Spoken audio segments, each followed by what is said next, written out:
सवाल लिखें, दुरूद शरीफ पढ़ने पर।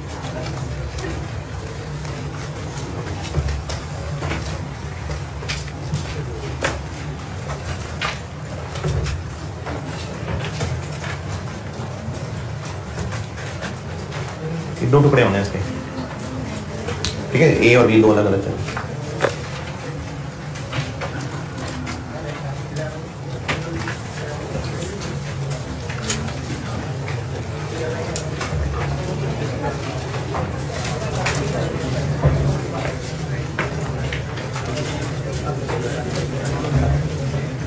सवाल लिखिए।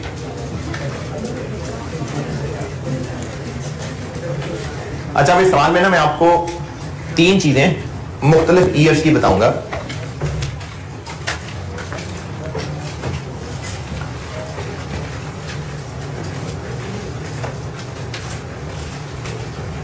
Debtors balance at year and,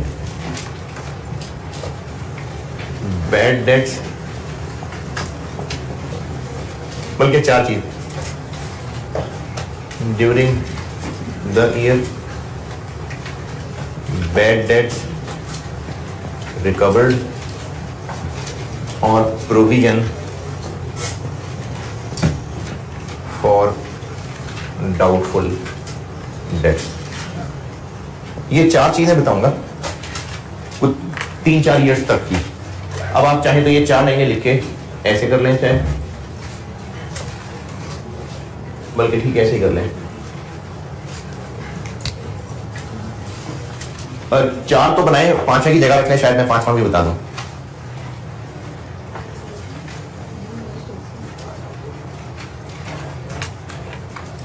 ये 4 चीजें लिखी मैंने, debtors balance at year end, bad debts written off during the year, bad debts recovered और provision for doubtful dates.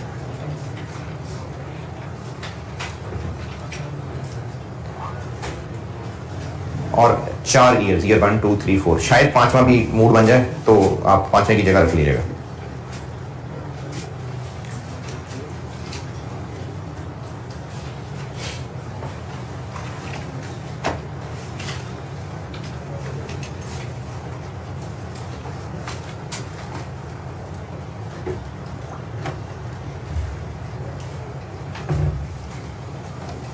Debtors balance at year end, bad debts written off during the year, bad debts recovered or provision for doubtful debts।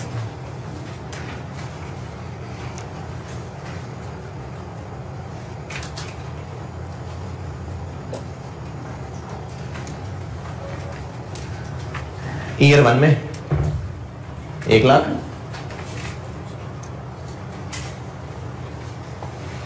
0 0 5%, 5%, 1 lakh, 0 0 और 5%।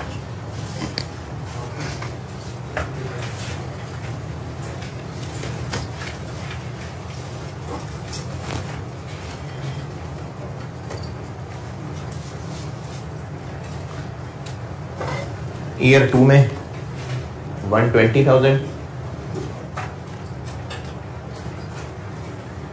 4,500, 0 8%।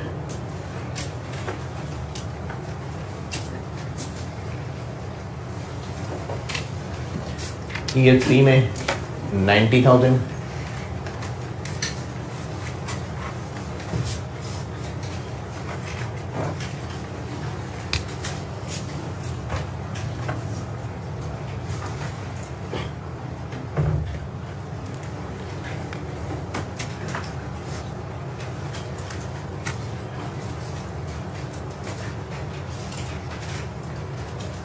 5,000 और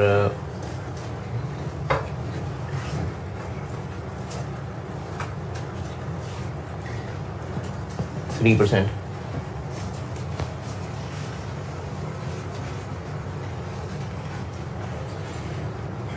four में 130,000, 7,000, 2,500 और 6%। चले, काफी है 4 साल। किधर जी?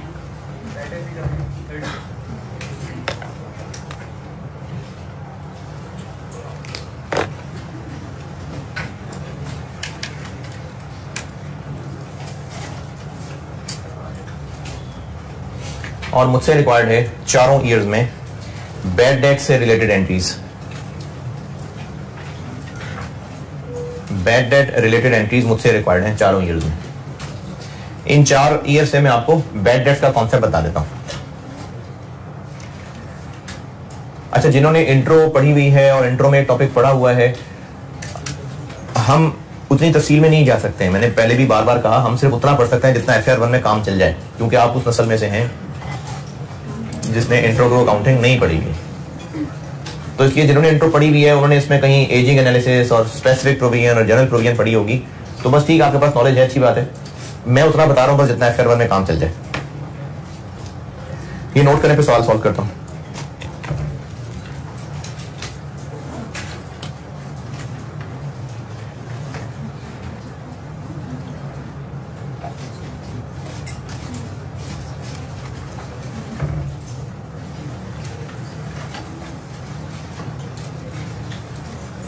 ठीक है, नोटेड?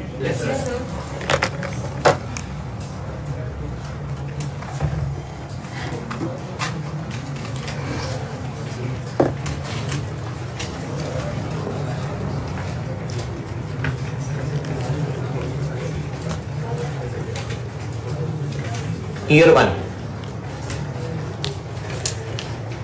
ये जो बैड डेट्स रिटर्न ऑफ है, इसको अकाउंट फॉर करने के 2 मेथड्स होते हैं। मैं दोनों बताऊंगा और फिर आगे चल के किसी एक चैप्टर में हो सकता है मैं कह रहा हूं कि इसमें हम ये मेथड 1 यूज कर रहे होंगे और किसी एक में शायद मेथड 2 यूज कर रहे होंगे, तो मैं दोनों ही बताऊंगा methods. Bad debts written of और डाउटफुल डेट्स, ये मैं कल कॉन्सेप्ट बताया था, दोबारा बताता हूं। अगर हमारे जो डेटर्स रिसीवेबल हैं उन पे हमें किसी भी तरह कंफर्म हो जाए कि पैसे नहीं मिलने, कैसे कंफर्म हो जाए? या तो मुंह पे आके इनकार कर जाए, या वैसे उसके हालात ही खराब हो जाए, गायब हो जाए, मर जाए, कहीं से कुछ ही तरह ट्रेस ना हो रहा हो, किसी भी तरह हमें ये कंफर्म हो जाए कि डेटर से पैसे नहीं मिलने, तो हम उसको अपनी बुक्स में से डेटर ही खत्म कर देते हैं, क्योंकि दुनिया से तो उसको मिटा नहीं सकते, तो अपनी बुक्स में से मिटा देते हैं उसको। तो डेटर अगर कंफर्म हो जाए कि पैसे नहीं देगा, तो उससे जो पैसा रिसीवेबल था उसको बुक्स में से खत्म करने को बैड डेट राइट ऑफ करना कहते हैं। बुक में से खत्म करने से क्या मुराद है? कैसे खत्म कर लें? डेटर को क्रेडिट कर दें, डेटर को क्रेडिट, क्योंकि वो एक डेबिट बैलेंस आ रहा था तो उसको क्रेडिट करते हैं। तो राइट ऑफ का मतलब होता है कि डेटर कंफर्म बैड है और उसको हम अपनी बुक्स में से खत्म करने लगे।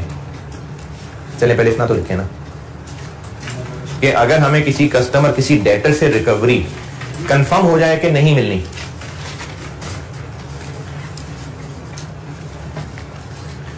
फॉर एग्जाम्पल वो डिफॉल्ट कर जाए या बैंकरप्ट हो जाए या मर जाए, अगर हमें कंफर्म हो जाए कि किसी डेटर से अब रिकवरी नहीं होनी, बैंकरप्ट हो जाए, इनसॉल्वेंट हो जाए, मर जाए, डिफॉल्ट कर जाए,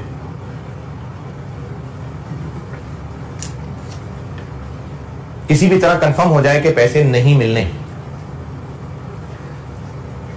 तो हम जो उससे रिसीवेबल है उसको अपनी बुक्स में से राइट ऑफ कर देते हैं, खत्म कर देते हैं। ये बैड डेट राइट ऑफ है।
ये राइट ऑफ वाली कहानी लिख ली। अच्छा, अब दूसरी कहानी लिख लें कि जिन डेटर्स पे हमें डाउट होता है कि शायद पैसे ना दें, शायद, तो उनसे रिलेटेड हम एक provision for doubtful date create करते हैं। ये क्या है मैं आपको एंट्री करते हुए समझाता हूं, इसकी कैलकुलेशन भी समझा देता हूं, इसकी प्रेजेंटेशन वगैरह सब समझा देता हूं। अभी सिर्फ इतना बता रहा हूं कि जिन डेटर्स से हमें रिकवरी होने पे डाउट है, राइट ऑफ क्या था, कंफर्म था कि नहीं मिलने, लेकिन अगर डाउट है तो उनको हम बुक्स में से राइट ऑफ नहीं करते, उनके लिए प्रोविजन फॉर डाउटफुल डेट नाम की एक चीज क्रिएट करते हैं। कैसे करते हैं वही इस सवाल से सिखाना है आपको।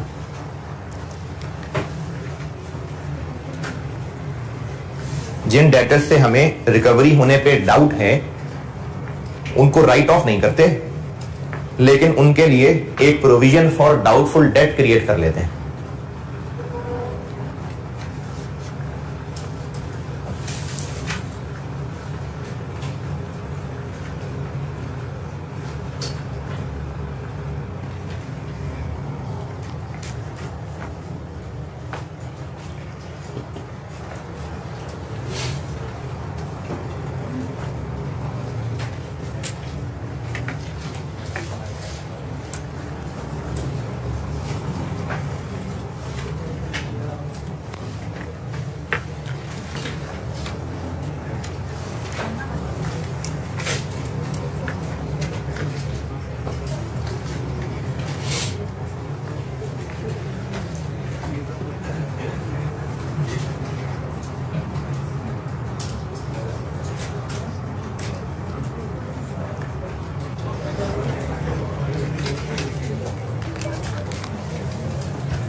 ईयर 1 में राइट ऑफ तो नहीं हुआ कुछ,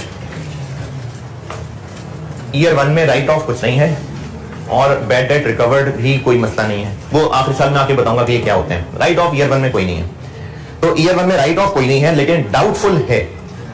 डाउटफुल का क्या करना है वो ईयर 1 में बता।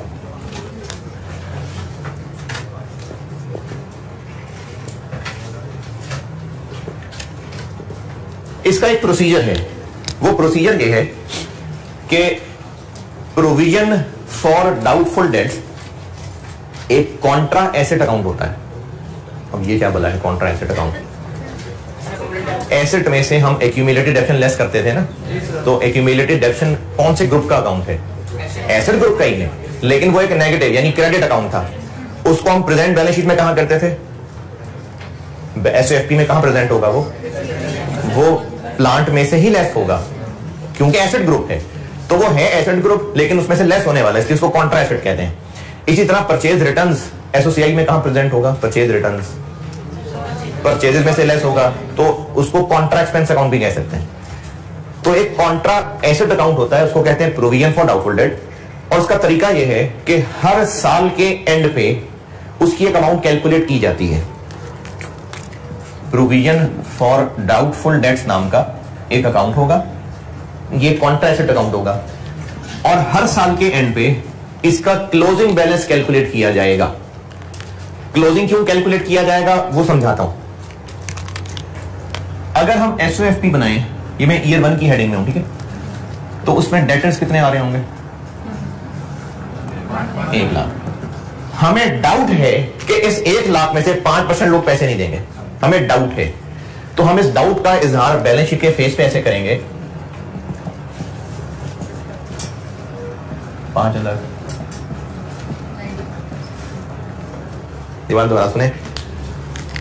अगर हमें कंफर्म होता कि 5,000 नहीं मिलना तो क्या करते? उसको राइट ऑफ कर लेते, डेटर से ही उड़ा देते। लेकिन अगर डाउट है तो हम डेटर में से माइनस नहीं, डेटर में से क्रेडिट नहीं कर देंगे, उसको सिर्फ प्रेजेंट करते हुए दुनिया वालों को बताएंगे कि डेटर्स हैं तो इतने, लेकिन हमें शक है कि शायद इतने पैसे ना मिले। इस शक के लिए प्रोविजन फॉर डाउटफुल डेट नाम की एक चीज क्रिएट की जाती है, और उसको प्रेजेंट एसओएफपी में ऐसे करेंगे कि जो डेटर्स बताए जा रहे होंगे उसमें से 5,000 लेस करने की क्या इंटरप्रिटेशन है कि इस 1 लाख में से 5,000 शायद नहीं मिलेंगे, ये इसकी इंटरप्रिटेशन है। इन डाउटफुल डेट को हम ऐसे लेस करके दिखाते हैं। एसओएफपी में चीजें कहां से आती हैं? एसओसीआई एसओएफपी में उल्टा चल रहा हूं मैं। एसओएफपी एसओसीआई में फिगर्स कहां से आती हैं? ट्रायल से। और उल्टा चलते हैं, ट्रायल में कहां से आती हैं? लेजर से कौन सी फिगर ट्रायल में आती है? सीडी बैलेंसेस ना। तो अगर हमें ये यहां लिखा नजर आना चाहिए तो ये ट्रायल में आएगा, तो यहां आएगा। और ट्रायल में कहां से आएगा? जब वो इस अकाउंट का सीडी बैलेंस होगा। चूंकि ये एक कॉन्ट्रा एसेट अकाउंट है तो इसका डेबिट बैलेंस होता होगा क्रेडिट बैलेंस, क्रेडिट। तो ये जो हमने 5000 कैलकुलेट किया वो इसका सीडी बैलेंस कैलकुलेट किया। ये ऐसे उल्टा चलता है। ये बात दोबारा, ईयर 1 के एंड पे 1 लाख डेटर्स हैं और हमें डाउट है कि इनमें से 5% लोग पैसे नहीं देंगे। डाउट है, कंफर्म नहीं है, डाउट। इसका तरीका ये होगा कि इसको बैलेंस शीट में एसओएफपी में इसमें से लेस करके दिखाना होगा कि इनमें से शायद इतने ना मिले। अब यहां से उल्टा चल रहे हैं, अगर एसओएफपी में लानी है एक फिगर तो ट्रायल में आएगी तो एसओएफपी में जाएगी। अगर एक फिगर ट्रायल में लानी है तो किसी लेजर का सीडी बैलेंस होगा तो ट्रायल में आएगा। तो ये जो हमने कैलकुलेट किया होगा ये इस अकाउंट का सीडी बैलेंस होगा। यहां से और ऊपर उल्टा चलते हैं। पहला साल है, बीडी क्या होगा? 0। अब इस अकाउंट में मैं क्या ऐसा करूं कि सीडी 5000 आ जाए? इस क्रेडिट साइड पे निकली हुई बैलेंसिंग फिगर से एक एंट्री की जाएगी बैड डेट्स डेबिट और provision for doubtful dates credit 5000। ये डाउटफुल डेट की एंट्री। दोबारा, डाउटफुल डेट की एंट्री रिवर्स कैलकुलेशन से चलती है। पहले हमें कैलकुलेट करना पड़ेगा सीडी। क्यों? क्योंकि हमें ये वो फिगर जो एसओएफपी के ऊपर प्रेजेंट करनी है वो सीडी में लिखेंगे तो एसओएफपी तक पहुंचेगी। तो सीडी में लिखने के लिए हम इसको पहले कैलकुलेट करेंगे। अच्छा, कैलकुलेट किस पे करना है? डेटर्स के ऊपर 5%। वो फिगर यहां लिखेंगे। पहला साल था इसलिए प्रोविजन का बीडी कोई नहीं है। फिर इस अकाउंट को बैलेंस करेंगे। बैलेंसिंग फिगर यहां आने का मतलब है कि हमें कोई ऐसी एंट्री बनानी पड़ेगी जिसमें प्रोविजन फॉर डाउटफुल डेट, कोई ऐसी एंट्री बनानी पड़ेगी जिसमें provision for doubtful date debit हो कि क्रेडिट हो? क्रेडिट हो। तो उसका डेबिट बैड डेट पे जाएगा। ये हमारा एक एक्सपेंस होगा बैड डेट। ये ईयर 1 है।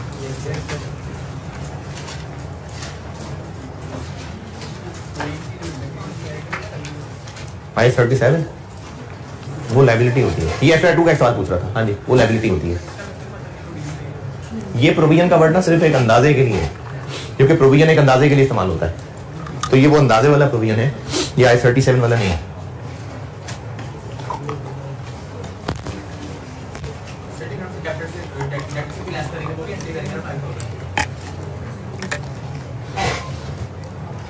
ये अलग अकाउंट चल पड़ा, लाइक जैसे एक्यूमुलेटिव एक्शन का होता है, उसका एक अलग बैलेंस आ रहा होता है, प्लांट का अलग बैलेंस आ रहा होता है। उन दोनों को एसओएफपी पे प्रेजेंट करते हुए नेट कर देते हैं। यही सलूक इसके साथ भी है। डेटर्स का सीडी बैलेंस आ रहा होगा 1 लाख, तकरीबन वैसी सी चीज समझ लें कि जिस तरह एक्यूमुलेटेड का अलग अकाउंट मेंटेन होता था, इसका एक अलग अकाउंट मेंटेन होता है। ये ईयर 1 की कहानी सारी। और एसओसीआई में क्या आ गया?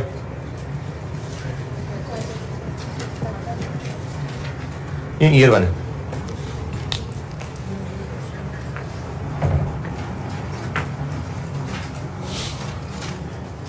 इसको नोट करिए, फिर मैं ईयर 2 बनाता हूं। ये 5000 यहां लिखना और सीडी में लिखने वाली बात समझ आई? ये 5% ऑफ डेटर्स होता है, क्योंकि हम कह रहे हैं कि डेटर्स में से इतने शायद नहीं मिलेंगे, तो ये परसेंटेज लगेगी ईयर एंड डेटर्स पे। और जो आंसर निकलेगा वो इसका सीडी होगा। क्यों सीडी रखना है इसको? क्योंकि सीडी रखेंगे तो ट्रायल में आएगा, ट्रायल से एसओएफपी में जाएगा, इसलिए इसको यहां सीडी रखेंगे। बीडी और सीडी का फिर डिफरेंस लेंगे। बैलेंसिंग फिगर यहां निकल आई, तो यहां निकलने का मतलब है कि प्रोविजन का अकाउंट हमें क्रेडिट करना है, ये क्रेडिट कर दिया, तो फिर डेबिट बैड डेट करना है। अब इसका रिजल्ट ये निकला कि हमें डाउट है कि पैसे डूब जाएंगे, तो हमने उस डाउट को ही एक्सपेंस किया दिया। जी जी नहीं, रिटर्न ऑफ, राइट ऑफ तो नहीं किया मैंने, राइट ऑफ तो कोई नहीं। हाँ, तो हमने डाउट पे भी एक्सपेंस बना लिया। राइट ऑफ का मतलब है डेटर्स में से क्रेडिट कर देना, तो डेटर्स में से क्रेडिट नहीं किया, लेकिन डाउट था, उस डाउट को एक्सपेंस किया दिया।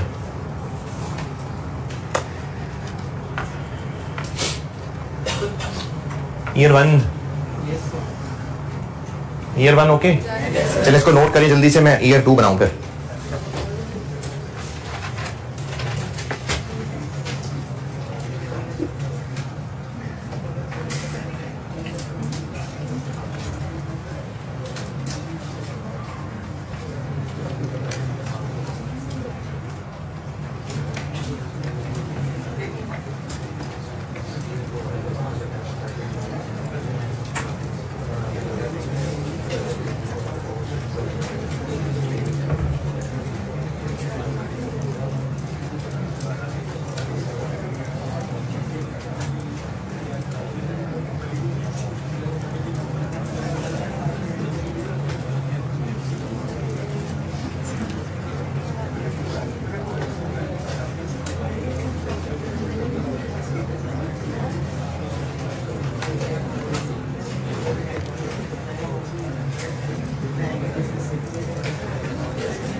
हटा दूं, ईयर 2 बनाता हूं।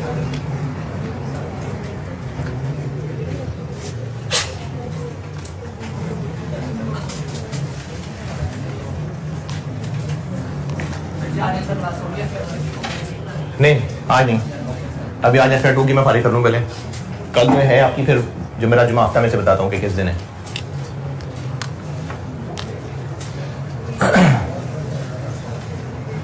ईयर 2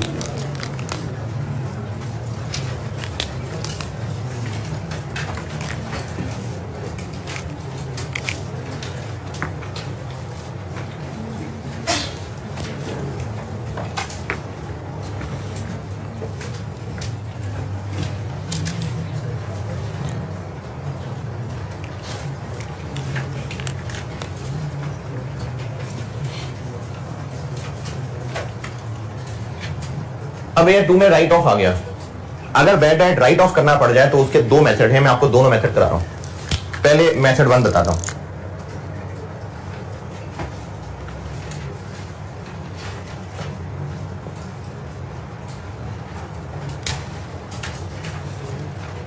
मेथड 1 ये है कि bad debt during the year right of हुआ। बैड डेट राइट ऑफ होने का मतलब यह है कि हमें कंफर्म है पैसे डूब गए। जब कंफर्म है तो बैड डेट डेबिट, क्योंकि पैसे डूबना बैड डेट एक्सपेंस है, चाहे वो डूबना कंफर्म हो या डाउटफुल है। पैसे डूबना एक्सपेंस बैड डेट एक्सपेंस है, तो bad debt expense debit. Right of का मतलब डेटर्स में से ही निकाल लेंगे, तो क्रेडिट क्या करें, डेटर्स 4500।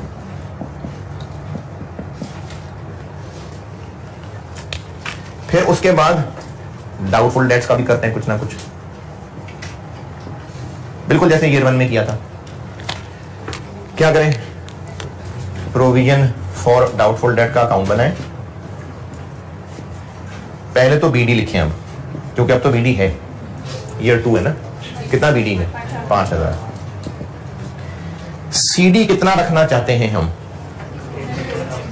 120 का 8%, कितना 9600।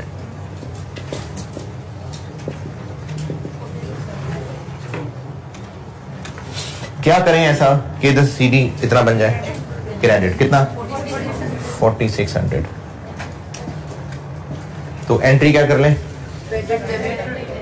बैड डेट्स डेबिट और provision for doubtful date credit 46। ये 2 एंट्री हो जाएंगी।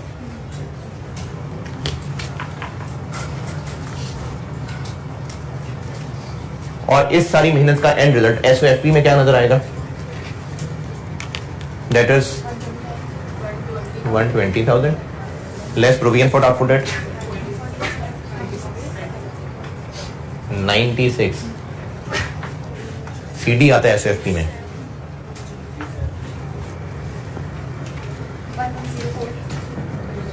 और एसओसीआई में बैड डेट कितना आएगा,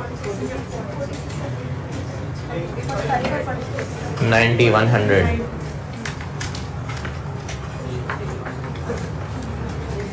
इसकी क्या स्पेलिंग खराब है, भी बैड डेट ही है। बैड डेट ये भी डेबिट है, बैड डेट ये भी डेबिट है।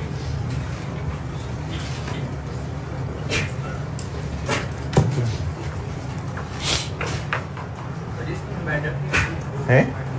क्या क्या कहां पर,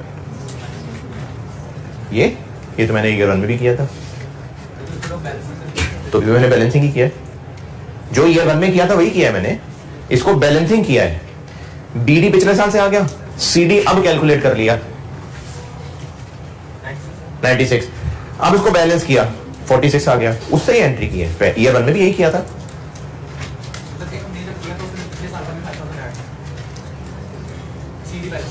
हाँ, तो इसलिए डिफरेंस लेके एंट्री 46 हो गई। और इस साल में अब ये 2 दफा 40 बैड डेट डेबिट हुआ है, तो दोनों बैड डेट ही हैं, ये 9100।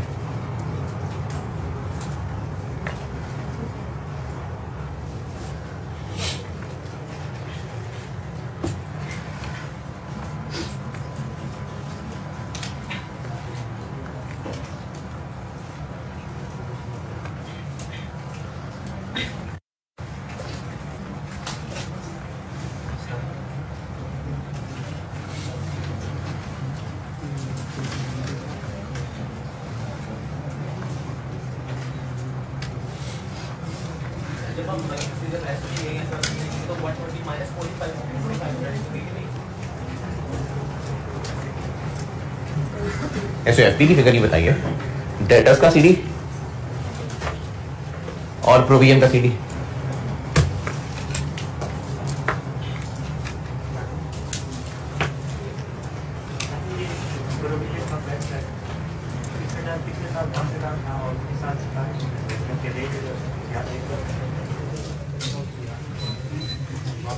तो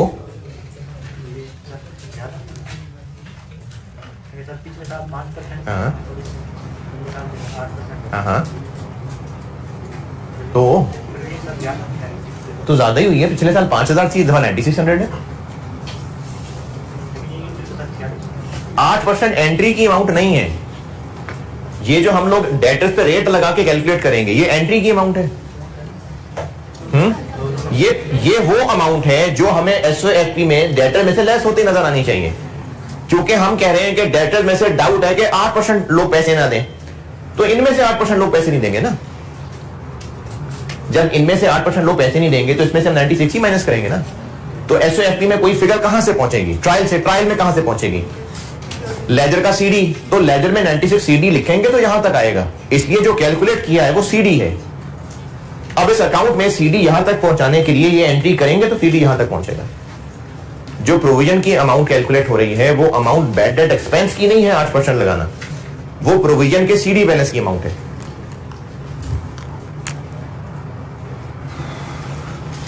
ईयर 2 मेथड 1 नोटेड। मेथड 2 इधर करता हूं।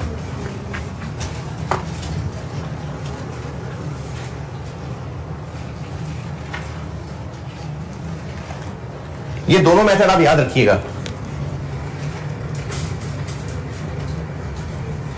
आगे जिस चैप्टर में इसको इस्तेमाल करेंगे ना, फिर उस चैप्टर के हिसाब से देखेंगे इस चैप्टर में कौन सा वाला ज्यादा आसान है, मेथड 1 आसान है कि मेथड 2 आसान है। इस चीज याद दोनों रखिएगा।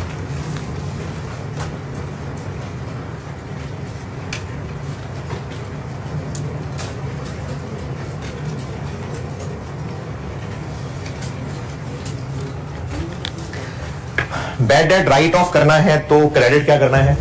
क्रेडिट डेटर, क्योंकि डेटर से नहीं मिलने पैसे, बस उड़ा दिया डेटर। 4500।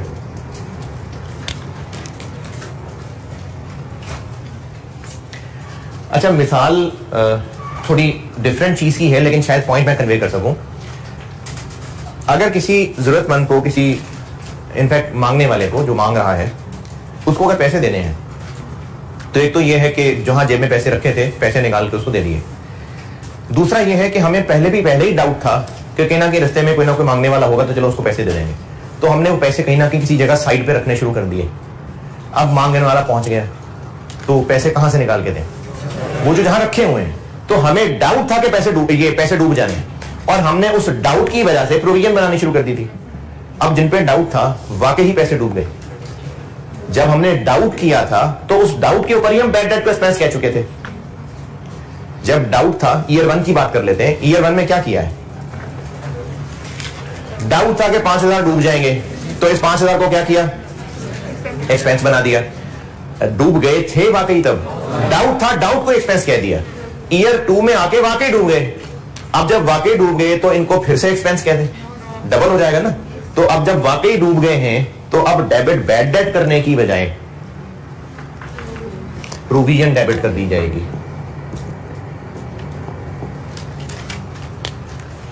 ईयर 1 में डाउट था कि पैसे डूब जाएंगे तो बैड डेट एक्सपेंस डेबिट किया था और provision for doubtful date credit कर ली थी। ईयर 2 में वाकई डूब गए तो दोबारा से बैड डेट एक्सपेंस क्यों डेबिट करें? तो डबल हो जाएगा, इसलिए प्रोविजन डेबिट कर दी।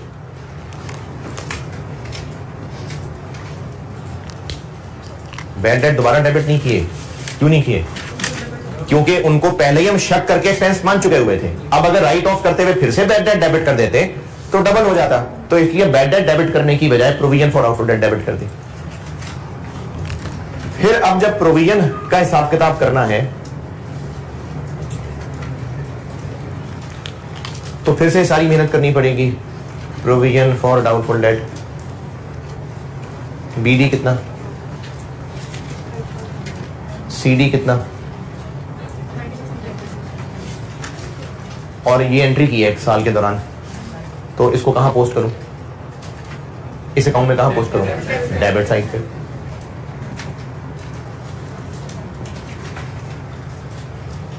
ड्यूरिंग द ईयर एंट्री की थी वो डेबिट साइड पे आ गई, ये डेबिट। बीडी कहां से आया, पिछले साल का सीडी, और ये क्या किया, ये हमने 120 पे 8% लगाया। अब इस अकाउंट को बैलेंस करिए, किस साइड पे, इधर। अब ये 91 है जिसको हम बैड डेट कहेंगे, और क्या एंट्री कर लेंगे, bad debt debit, provision for doubtful date credit.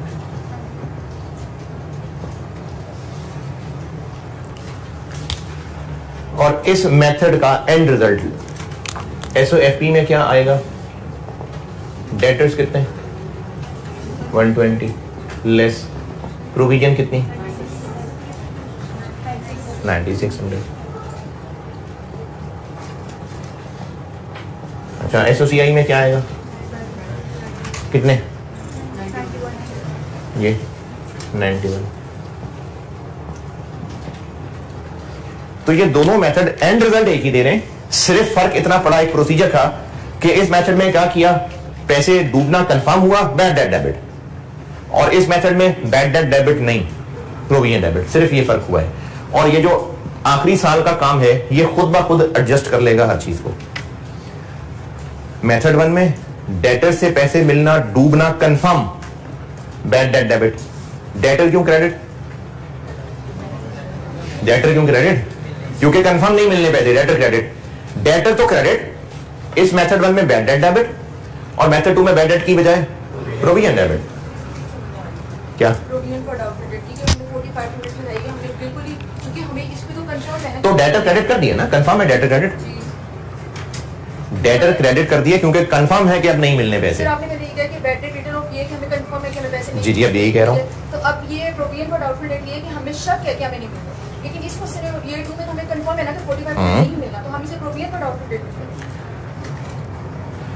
चलें समरी दोबारा सुने इस मेथड की। डाउटफुल वो अमाउंट जो हमें डाउट है कि पैसे नहीं मिलने, और ईयर 1 में क्या एंट्री की थी, बैड डेट डेबिट और provision for doubtful date credit. Provision for doubtful date credit क्यों की थी, डेटर ही क्रेडिट कर लेते कि हमें अभी डाउट था कि पैसे डूबेंगे, चलो चाहे कंफर्म था चाहे डाउट था, बैड डेट डेबिट कर लिए थे। ईयर 1 की बात कर रहा हूं, bad debt debit, bad debt हमारा पैसा डूबना एक्सपेंस है, चाहे उनका डूबना कंफर्म हो चाहे डाउटफुल हो, पैसा डूबना एक्सपेंस, बैड डेट एक्सपेंस। एक बैड डेट एक्सपेंस डेबिट कर लिया था। डेटर क्यों क्रेडिट नहीं किया था, क्योंकि हमें कंफर्म नहीं था, कंफर्म होता तो डेटर खत्म करते। एक और मिसाल जो शायद बात कन्वे कर पाऊं, आपने पेपर दिए और अभी रिजल्ट नहीं आया, तो जो आपके लेक्चर नोट्स हैं सारे, अगर आपसे कोई मांगेगा और इनकार नहीं भी कर सकेंगे तो फिर आप कच्चे दिल से देंगे जरूर, लेकिन इस उम्मीद पे कि मैं वापस ले सकता हूं। और अगर पेपर पास हो गया हुआ है, अब कोई मांग रहा है, फिर तो बिल्कुल देंगे आप उसको। तो जब डाउट था पता नहीं पास होना है नहीं होना, तो उस वक्त नोट्स तो दे रहे थे लेकिन कच्चे कच्चे दिल के साथ। और जब कंफर्म हो गया कि पास है, अब थोड़ी दोबारा पढ़ने, अब बेफिक्र होकर नोट दे दिए। जब कंफर्म था कि डेटर के जो रिसीवेबल है वो डूब गया है, तो डेटर क्रेडिट करना है, लेकिन अगर कंफर्म नहीं है तो भी डेटर क्रेडिट नहीं करना, प्रोविजन क्रेडिट करनी है। ईयर 1 में हमने ये काम किया था। देखिए डेबिट और क्रेडिट दोनों अलग अलग रखिएगा। बैड डेट क्यों डेबिट किया था, क्योंकि पैसे डूबना एक्सपेंस, चाहे वो कंफर्म हो चाहे डाउट हो, पैसे डूबना एक्सपेंस बैड डेट एक्सपेंस है। तो ईयर 1 में बैड डेट एक्सपेंस डेबिट और provision for doubtful date credit कर दिया था। डेटर क्यों क्रेडिट नहीं किया था, क्योंकि कंफर्म नहीं था, कंफर्म होता तो डेटर कर लेते। डेटर की जगह क्या कर लिया था, आपका एक दोस्त क्लास में आना है और अभी आना है कि नहीं आना, तो आपने उसकी सीट रखने के लिए बैग रख लिया। अब वो पहुंच गया, अब क्या करेंगे, बैग उठा लेंगे और दोस्त बैठ जाएगा। तो हमें ईयर 1 में डाउट था कि पैसे डूब रहे हैं कि नहीं डूब रहे, तो डेटर क्रेडिट की बजाय प्रोविजन क्रेडिट कर ली। अब जब कंफर्म हो गया कि डूब गए, अब कर लें डेटर क्रेडिट या अभी ना करें, तो वो जो डेटर की जगह रखने के लिए हमने प्रोविजन क्रेडिट की हुई थी, अब उसको हटा देते हैं और उसकी जगह डेटर क्रेडिट कर देते हैं। ये वो काम किया। पहले जो डेटर क्रेडिट नहीं कर सके थे, प्रोविजन क्रेडिट कर दी थी, अब डेटर क्रेडिट करना है तो प्रोविजन उठा के डेटर बिठा लेते हैं, क्योंकि पिछले साल कर चुके हुए हैं 5,000 को डेबिट। हमें ईयर 1 में डाउट था, ईयर 1 में डाउट था कि 5,000 डूब जाएंगे, उस 5,000 के डूबने को ईयर 1 में एक्सपेंस मान लिया, और अब ईयर 2 में वो वाकई डूब गए, तो फिर से बैड डेट बना लें। लेकिन ये 45 मिनट तो ईयर 2 में बैड डेट हो रहा है। क्या पता ये वही लोग हों जिन पे ईयर 1 पे शक था। लेकिन हम क्या पता, हो सकता है कि नहीं हो सकता, हो सकता है ना, तो अगर हो सकता है तो उनको दोबारा बैड डेट कह दें। नहीं, जबरदस्ती सही नहीं है। ईयर 1 में बैड डेट डेबिट किया, क्यों डेबिट किया, क्यों डेबिट किया, हाँ एक्सपेंस पे कर लिया था, क्यों कर लिया, क्योंकि हमें शक था हाँ कि पैसे डूब जाएंगे। अगर वही के वही वाकई ईयर 2 में डूब गए तो उनको दोबारा बैड डेट कहना चाहिए, नहीं कहना चाहिए ना। तो एज अ प्रोसीजर अगर हम ये कहें कि नहीं दोबारा बैड डेट नहीं कहना चाहिए, तो प्रोविजन डेबिट कर लेते हैं। प्रोविजन क्यों डेबिट कर रहा हूं, क्योंकि पिछले साल हम डेटर क्रेडिट नहीं कर रहे थे, कंफर्म नहीं था, प्रोविजन रखी थी उसकी जगह। अब डेटर कंफर्म हो गया, उनकी सीट खाली करके प्रोविजन को उठा के डेटर को बिठाना है, तो वो जो प्रोविजन क्रेडिट की हुई थी वो डेबिट कर दी और उसकी जगह डेटर क्रेडिट कर लिया। अब रहा मसला कि नहीं, दिल को अच्छा नहीं लग रहा है ऐसा, तो ना करें, ऐसे कर लें। लेकिन ये प्रोसीजर ऐसा है कि एंड रिजल्ट दोनों का सेम आ जाना है, इसलिए ये प्रोसीजर बन गया कि बैड डेट राइट ऑफ हो तो बगैर सोचे कि क्या ये वो है जिस पे पिछले साल शक था या कोई और है, प्रोविजन डेबिट एक प्रोसीजर बन गया ना, क्योंकि एंड रिजल्ट दोनों का सेम आ रहा है। तो ये भी एक उलमा ने प्रोसीजर बना दिया और ये भी बना दिया। अगर आपको ये लगता है कि बैड डेट डेबिट होना चाहिए तो आप इस तरीके पे चल लें, अगर इस पे कोई मसला नहीं है तो इस तरीके पे चल लें। और चूंकि दोनों सेम मेथड हैं तो दोनों मेथड रखें, क्योंकि कैश फ्लो पढ़ाते हुए मैंने यही मेथड चलाना, ये नहीं चलाना। हाँ, कैश फ्लो में ये मेथड वो गलती के चांस बढ़ा देगा, इसलिए कैश फ्लो चैप्टर पढ़ाते हुए हमने इसी को ही फॉलो करना है। क्या हुआ, चलो कह सकते हैं जी। आप उधर सवाल पूछे थे जी जी हाथ उठाते हुए कहते हो गया, आंसर पूरी हो गया, चलो ठीक है, हो गया। हाँ नहीं, सवाल का जवाब हो गया ना। हाँ हाँ, लेकिन वो जो दोबारा बनाया वो चीज एंड के ऊपर कंपनसेट हो गई। एंड पे हमें 91 की बजाय फिर सिर्फ 4600 बनाना पड़ रहा है, जबकि यहां पर दोबारा नहीं बनाया तो फिर हमें पूरा 9100 बनाना पड़ रहा है। तो वहां दोबारा बना लेने से एंड पे कवर हो गई बात, जहां दोबारा नहीं बनाया तो एंड पे मैं पूरा 9100 बनाना पड़ा। दोनों का एंड रिजल्ट सेम रास्ते तक पहुंच रहा है, सेम मंजिल तक पहुंच रहा है जी।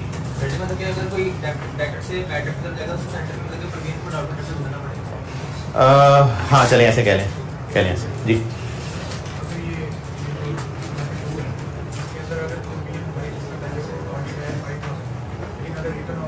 अच्छा, ये बाकी लोग भी सुनिए, मैंने ना आपको 2 प्रोसीजर बता दिए और ये प्रोसीजर्स बेफिक्र होकर यूज इसलिए हो सकते हैं कि दोनों में से जो भी हो एंड रिजल्ट सेम बन रहा है, इसलिए ये रास्ता भी यूज करना है तो बेफिक्र होकर करें, बजाय इसके सोचने के कि क्या ये वो हैं जिन पे पहले डाउट था, या पहले किसी पे डाउट था भी, कोई मसला नहीं। पहले अगर नहीं भी थी प्रोविजन, यानी अगर ईयर 1 ही होता है, ईयर 2 ना होता, तो पहले से कोई प्रोविजन बनी थी, फिर भी आप प्रोविजन डेबिट कर लें, कोई मसला नहीं है, एंड पे सब बराबर हो जाना है। तो इसलिए अगर हम इसको सोचने बैठेंगे ना कि ये वो लोग हैं जिन पे पहले डाउट था या कोई और है, अच्छा आधे वो हैं जिन पे डाउट था, आधे नए हैं, इसका फायदा कोई खास नहीं होगा सोचने का, क्योंकि एंड रिजल्ट तो दोनों का बराबर ही आ जाना है। मैं कह रहा हूं 0 था, क्योंकि एंड पे ये बैलेंसिंग करने से सब बराबर हो जाएगा।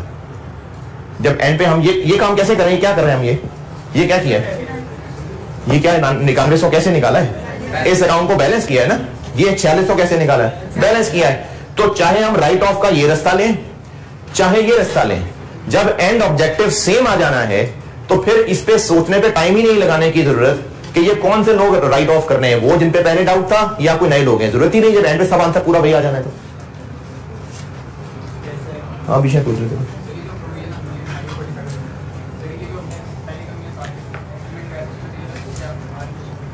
दोबारा,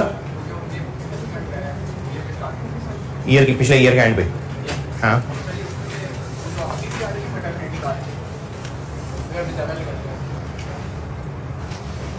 वो 500 भी आ रही होगी, हाँ नहीं लेट से नहीं ना, 5000 है ना, तो 500 भी ज्यादा है, फिर आगे अब आगे ना 500 भी ज्यादा है, अब आगे बोले।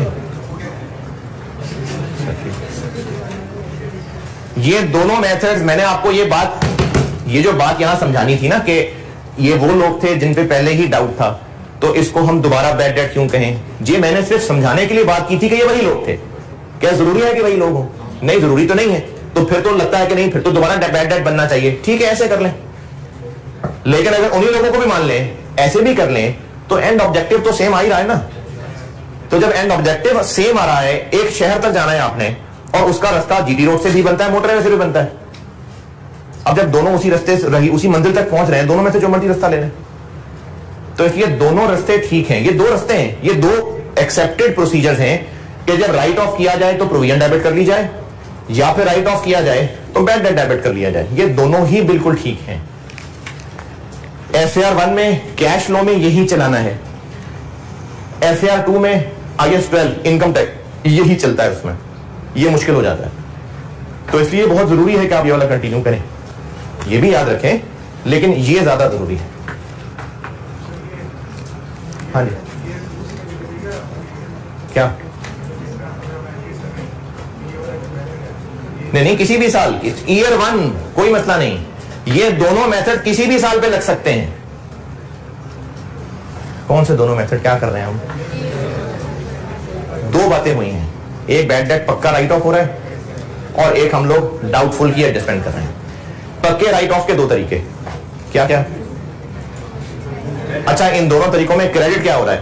क्रेडिट डेटर है, क्योंकि पक्का डेटा खत्म। डेबिट चाहे तो बैड डेट कर दें और चाहे तो प्रोविजन कर दें। दोनों मेथड्स बिल्कुल यूनिवर्सली एक्सेप्टेड हैं, ये आप लाजमी करें। ये भी रख लें याद, अच्छी बात है। अगर आपको बहुत मुश्किल हो रही है, आपके जी मेरे जो हार्ड डिस्क है उसका साइज इतना नहीं रह गया, इतना सारा मैंने और डेटा सेव किया हुआ है, तो अगर आप मजबूरन को एक करना चाहें तो ये कर लें।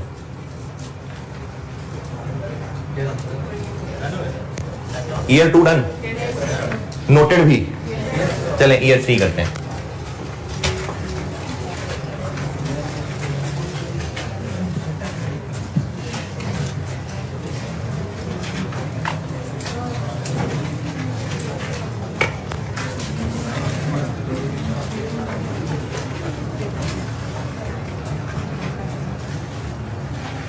ईयर 3 मेथड 1 से ईयर 3 में राइट ऑफ कितना हुआ?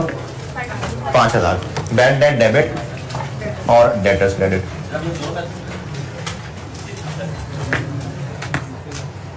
ये चारों ईयर्स दोनों मेथड से ही कर रहे हैं हम। आप दोनों मेथड ही रखिए, क्योंकि कैश फ्लो वाले में मैंने मेथड 2 चलाना है और रेक्टिफिकेशन ऑफ एरर्स वाले में मैंने मेथड 1 चलाना है। क्योंकि रेक्टिफिकेशन ऑफ एरर में मेथड 1 करेंगे तो इसमें गलती का चांस कम होता है, मेथड 2 में गलती का चांस बढ़ सकता है। अच्छा, वैसे रेक्टिफिकेशन में जाके मैं आपको मेथड 2 भी लगवा के देख लूंगा, अगर वो ठीक लगा तो बेशक वही याद रख लेना। यार जिंदगी में और इतनी सारी मुश्किल चीजें पढ़ रहे हैं, इस पे क्यों मौत पड़नी शुरू हो गई कि मेथड 1 भी करें हैं 2 भी करें? क्या जी? इधर है, कौन है? कौन है, क्या है, क्या जी? हाँ हाँ, एफएआर 1 में लास्ट टाइम ही सिलेबस में ही ऐड हुआ था और सिलेबस क्वेश्चन आया था अपनी 8 नंबर का, शायद 6-8 नंबर का, बिल्कुल। अच्छा, क्या फर्क पड़ता है कि लेवल 1 है कि लेवल 2 है कि लेवल 3 है? सवाल है तो सवाल। ईयर 3 बीडी 96, सीडी कितना करना है? 90,000 का 3%।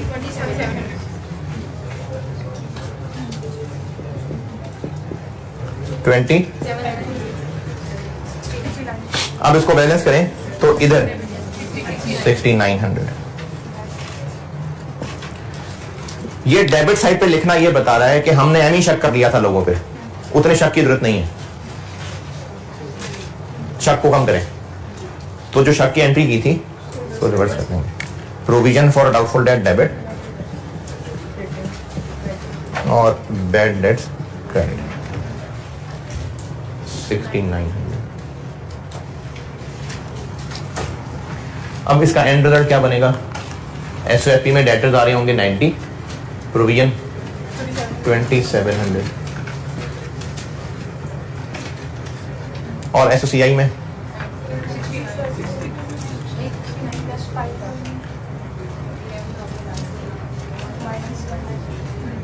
क्रेडिट किया है तो 1900 की एक इनकम आ जाएगी, ये एक इनकम बन जाएगी।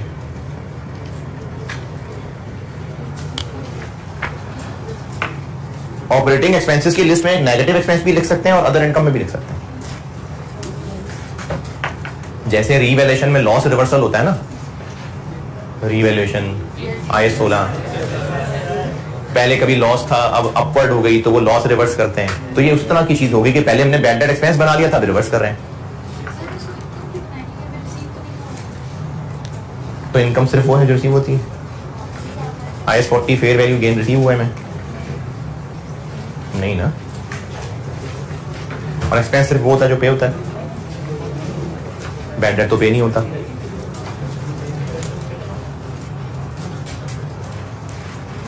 और अगर इसको मेथड 2 से करें तो राइट ऑफ की एंट्री, हाँ जी, प्रोविजन डेबिट और डेटर्स क्रेडिट,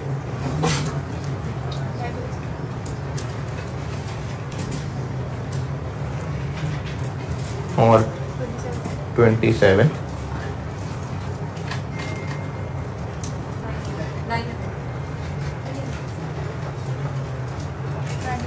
किस साइड पे, इधर।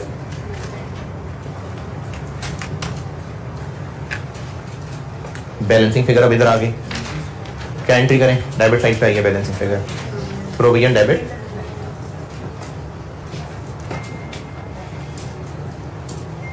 ये क्या ओवर में रखा हुआ यार,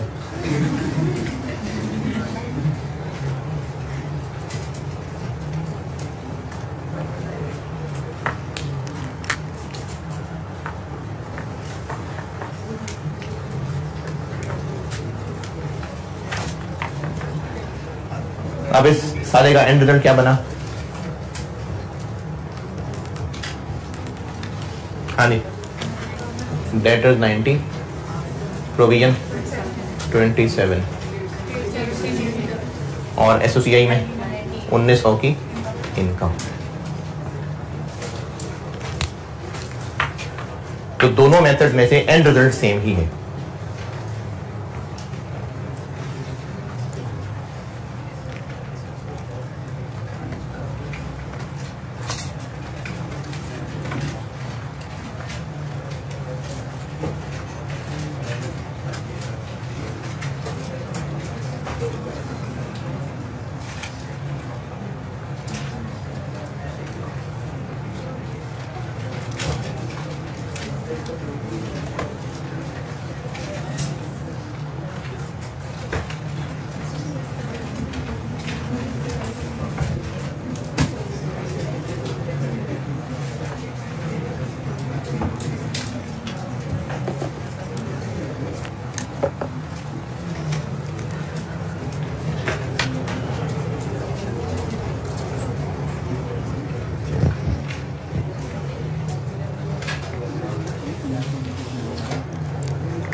जल्दी जल्दी नोट करें।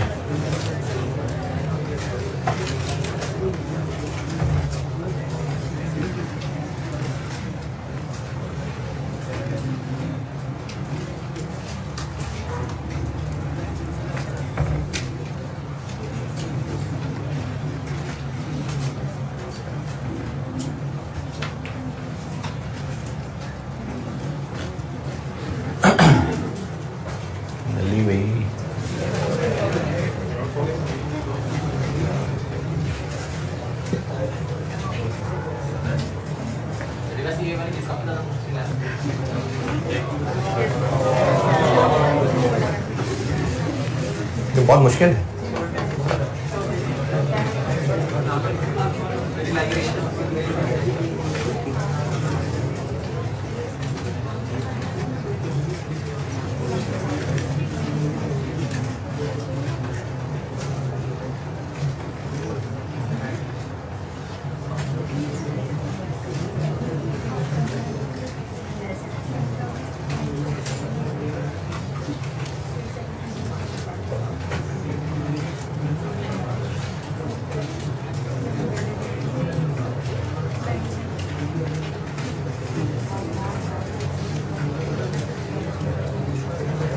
अच्छा चले, मुश्किल है तो सही करना तो, लेकिन इसकी एक लिमिटेशन ये भी है ना कि ये जो हमने ये इन्वेंट्री और ये बैड डेट और एक्रूवल प्रीपेमेंट कराया है, ये अगर मैंने 5.5 दिन में समेटे तो ये गुजारे लायक समेटने थे ना, वरना तो 15 दिन में ये काम होने वाला था।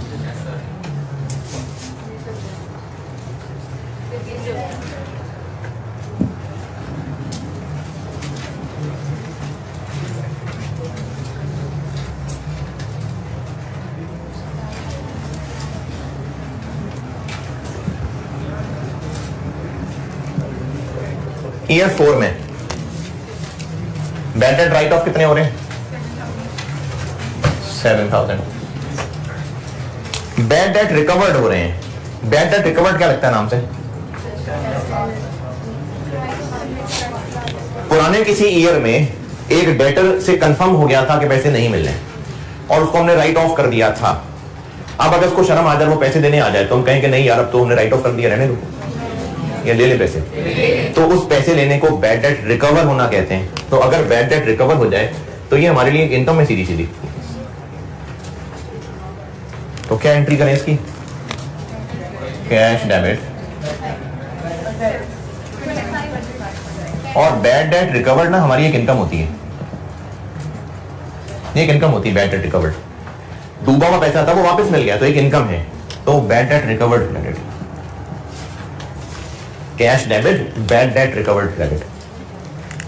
ये इस सारी कहानी से हटके bad debt right of, provision, इनकी कहानी वैसी चलती रहेगी। ये एक बिल्कुल हटके चीज है कि पुराना डूबा हुआ पैसा वापस आ गया तो उसको हम इनकम बना देते हैं।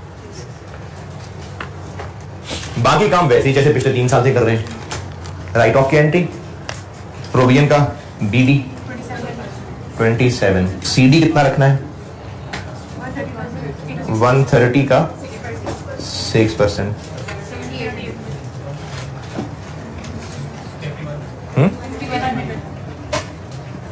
इस साइड पे आ गया 51, यानी bad debt debit, provision for doubtful date credit 51, और इसका एंड रिजल्ट ये निकला कि डेटर्स आ गए 130, प्रोविजन लेस हो गई 78,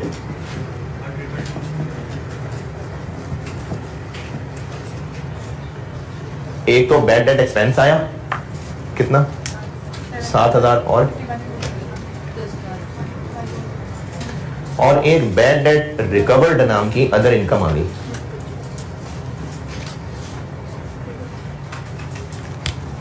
ये मेथड 1 का रिजल्ट है।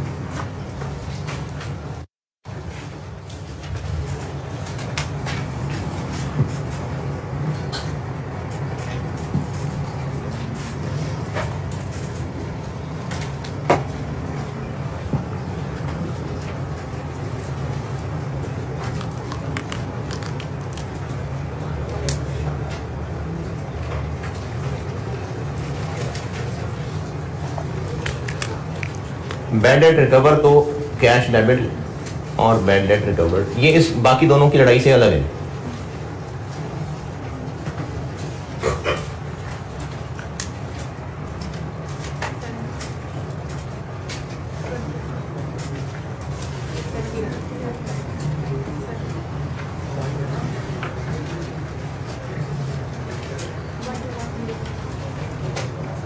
वन टू वन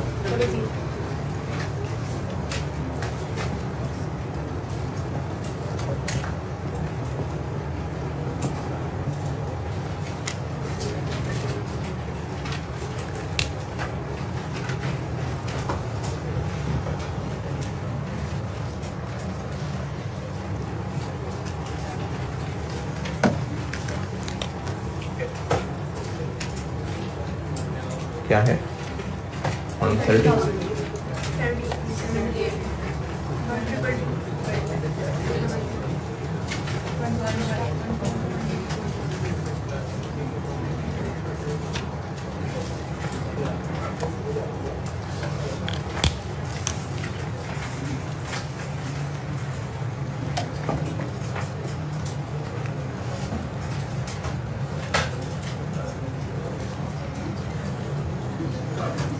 नहीं यही है, बस एक ही है।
हाँ जी, नोटेड। अब आप इसी सवाल को 2, 4, 5 दफा करें ताकि ये हजम हो। चलें, ठीक है, अल्लाह हाफ़िज़।